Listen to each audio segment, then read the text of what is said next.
শহীদ ওসমান হাদি ভাইয়ের লেখা সে বিখ্যাত কবিতা। আমায় ছিঁড়ে খাও হে শকুন, হে সীমান্তের শকুন, এক্ষুনি ছিঁড়ে খাও আমাকে, হে আটলান্টিকের ঈগল, শিগগির খুবলে খাও আমাকে, হে বৈকাল হ্রদের বাজ, আশ্রে কামড়ে ছিন্ন ভিন্ন করো আমাকে। আমার রক্তরসে শুধু অসহায়ত্ব আর অভাব। কাগজের কামলারা তারে আদর করে মুদ্রাস্ফীতি ডাকে। ঋণের চাপে নীল হয়ে যাচ্ছে আমার অনুচক্রিকা, সংসার চালাতে অন্তরে হয় ইন্টারনাল ব্লিডিং। কি আশ্চর্য, তবুও আমি মরছি না।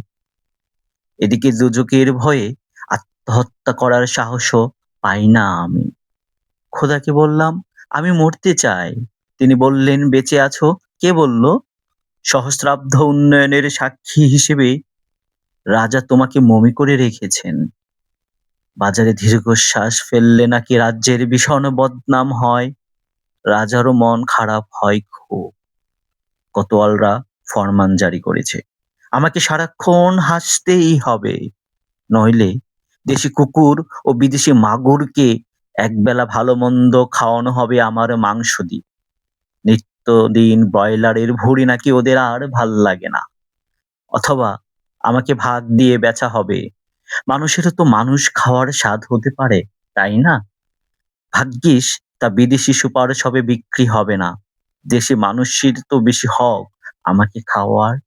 এই দোজখী যখন নিয়তি, তখন আমি উদ্দাম হয়ে ডাকছি, দুনিয়ার শ্রেষ্ঠ মাংসাশী বিহগদের হে ঈগল, চিল ভয়ঙ্কর বাজেরা, এই সাম্রাজ্যবাদী সাহসী শকুনেরা, তোমরা F-35 এর মতো MiG-29 এর মতো দল বেঁধে হামলে পড়ো আমার বুকে। আমার রান থান চক্ষু কলিজা আজ সব তোমাদের গনিমতের মাল।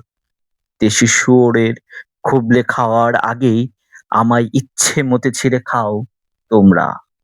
দোহাই, শুধু মস্তিষ্কটা খেও না আমার, তাহলে শীঘ্রই দাস হয়ে যাবে তোমরাও।